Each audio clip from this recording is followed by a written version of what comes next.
Iniciamos el bloque 6 con el tema 9, física cuántica y relativista.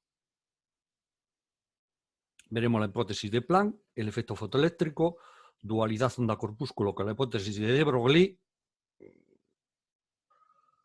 Citaré el principio de incertidumbre de Heisenberg y un par de expresiones de relatividad.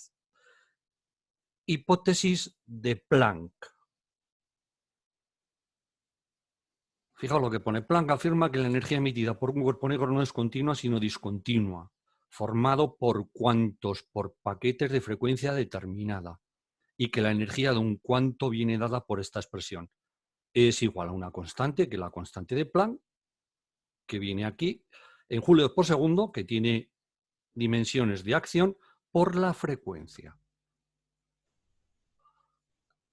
¿Qué es esto de los cuantos? ¿Qué es esto del cuerpo negro? Bien, a estos cuantos Einstein posteriormente le llamó fotones, según la teoría corpuscular de la luz, pues un objeto irradiado está recibiendo una lluvia de fotones, una lluvia de fotones, de una forma análoga a cuando vas a la calle y está lloviendo.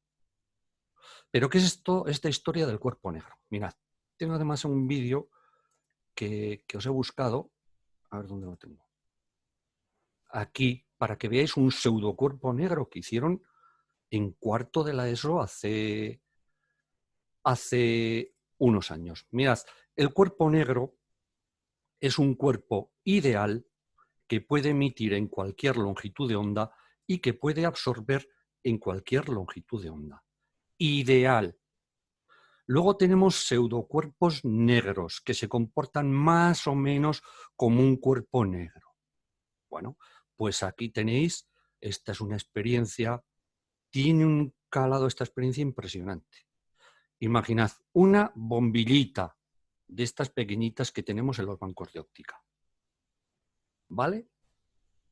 Un regulador de intensidad que pasa más o menos intensidad de corriente por esa bombillita. Entonces, según pase más o menos corriente, esa resistencia eléctrica de la bombilla se calentará más o menos. Esto está claro.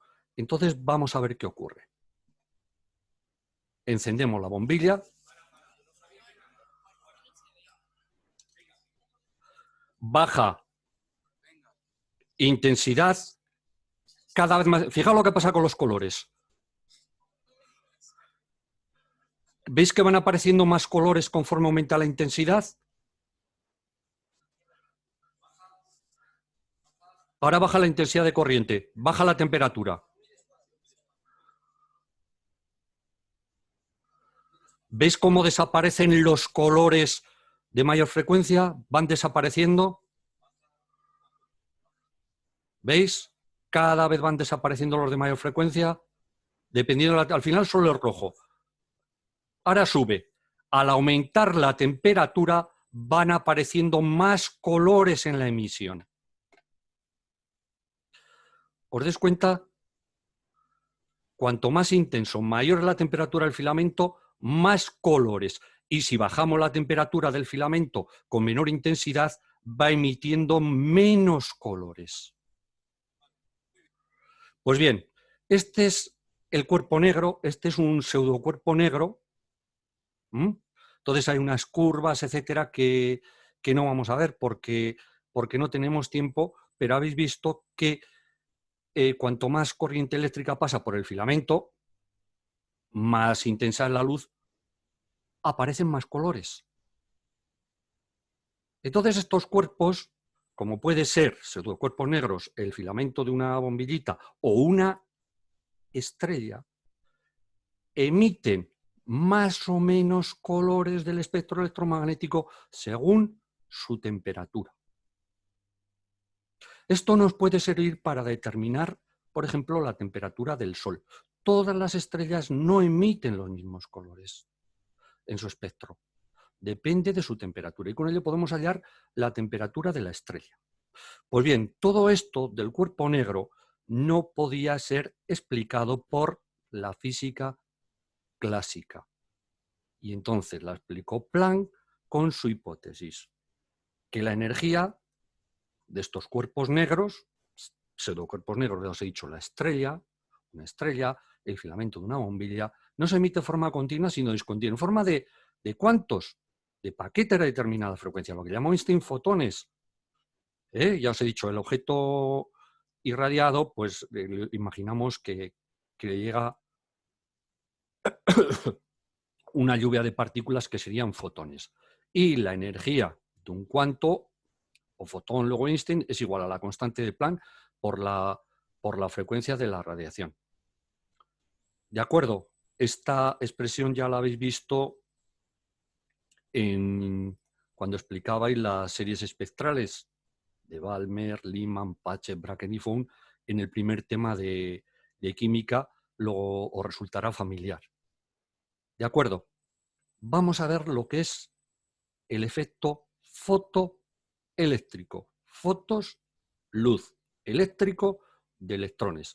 Cuando se irradia un metal con luz, fotos, con fotones, puede emitir electrones. ¿De acuerdo? Metal irradiado con luz, tendrá una onda electromagnética de una determinada frecuencia, puede emitir electrones, pero no con cualquier radiación electromagnética.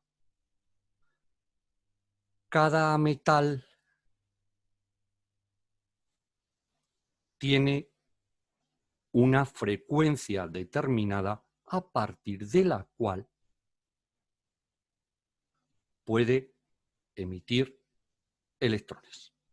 Esto es lo que se denominará la frecuencia umbral. Es decir, cada metal tiene una frecuencia umbral. Para que este metal emita electrones al ser radiado con una radiación electromagnética, la frecuencia de esta radiación electromagnética tiene que ser superior a esta frecuencia umbral característica de cada metal. ¿De acuerdo? Ya se os ha puesto aquí, en los metales alcalinos ya con la propia luz visible pueden emitir electrones. Recordad que tiene una gran tendencia a perder el electrón de la última capa. Y los demás metales ya con radiaciones de mayor frecuencia en la zona del ultravioleta. Bueno. Para estudiar este efecto fotoeléctrico tenemos aquí este montaje, que esta es la denominada célula fotoeléctrica. Ya os contaré luego, a ver qué dibujos puede hacer en Feinbruch. Pensáis la célula fotoeléctrica, que entra el ladrón ahí a robar y hay rayos de luz y se dispara la alarma. También, ¿dónde la ves? En las puertas de los supermercados, el encendido automático de farolas. ¿Cómo se enciende la farola? ¿Lo habéis preguntado? Cuando va cayendo la luz diurna. ¿Entendido? Todo esto, pues, se basa en células fotoeléctricas. Tenemos aquí una ampolla, el ánodo, el cátodo, unido, ya lo veis, a un generador de corriente continua, el ánodo al positivo, el cátodo al negativo, e irradiamos el cátodo. Irradiamos el cátodo. Si se produce efecto fotoeléctrico, el cátodo emitirá electrones que irán hacia el ánodo. Y aquí está en perímetro, me indicará una intensidad de corriente eléctrica. ¿De acuerdo? Pues bien, observaciones experimentales que luego habrá o deberán ser explicadas con las correspondientes ecuaciones. Ya he dicho que cada metal tiene una frecuencia mínima, una frecuencia umbral, que por debajo de la cual no se emite efecto fotoeléctrico, por mucho que lo irradiamos. Es decir, si el metal que ponemos aquí en el cátodo tiene una frecuencia umbral de X hercios, si la radiación electromagnética con que le irradiamos tiene una frecuencia menor que estos X hercios no se producirá efecto fotoeléctrico. ¿De acuerdo? Para que se produzca efecto fotoeléctrico, la frecuencia de la radiación incidente tiene que ser superior a esta frecuencia característica de cada metal que llamamos la umbral. Pues bien, si ya irradiamos con frecuencias superiores a la umbral, la intensidad de la corriente eléctrica que me detecta el amperímetro es proporcional a la intensidad de la radiación. Es decir, que si nosotros estamos irradiando en frecuencias por encima de la umbral, se produce, por tanto, efecto fotoeléctrico, el amperímetro detecta una intensidad de corriente. Si en estas condiciones yo aumento la intensidad de la radiación incidente, aumenta la intensidad de la corriente eléctrica. Si hago que la intensidad de la radiación incidente en estas condiciones sea doble, también será doble la intensidad de corriente eléctrica.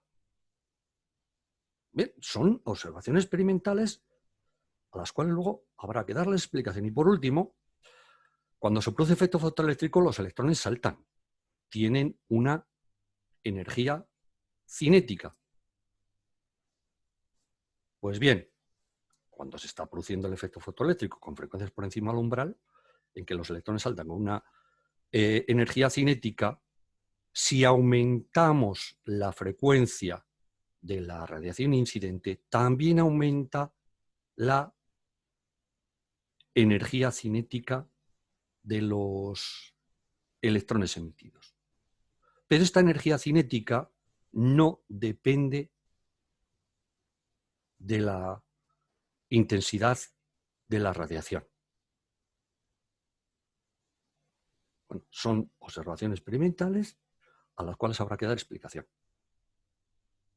Vamos a ver lo que es el potencial de frenado, que aparece mucho, pero que no os vais a tener que aprender ecuaciones nuevas, porque ya la tenéis, ya lo veréis. Potencial de frenado, diferencia de potencial necesaria para que no se produzca efecto fotoeléctrico. Es decir, estamos en condiciones de efecto fotoeléctrico, pero aplicamos una diferencia de potencial para que los electrones no salten.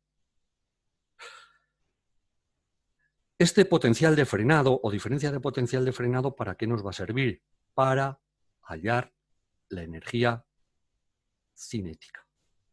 Para hallar la energía cinética de estos electrones. Pero ahora digo que esta ecuación la hemos visto, es una simplificación de algo que hemos visto. ¿Dónde lo hemos visto?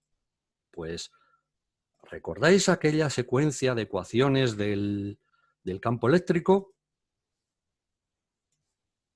Quiero decir que no. Trabajo... Bueno, un momento. Trabajo de I a F, ¿a qué era igual? Energía potencial en I menos energía potencial en F era igual a Q, VI menos VF igual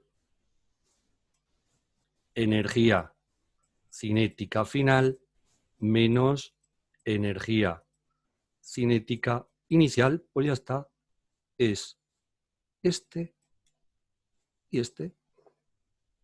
¿De acuerdo? Aplicadlo a estos. Si me dan el potencial de frenado,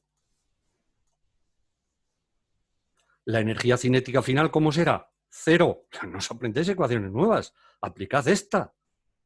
¿Entendido? Me dan el potencial de frenado, la energía cinética al final será cero. Ya está. La carga, recordad, con su signo, van a ser electrones, la carga la vais a tener que poner con el signo menos. ¿Entendido? ¿Qué me va a permitir este potencial de frenado? Pues hallar la energía cinética inicial, es decir, la energía cinética que tendrían los electrones si no aplicásemos este potencial de frenado. ¿Entendido?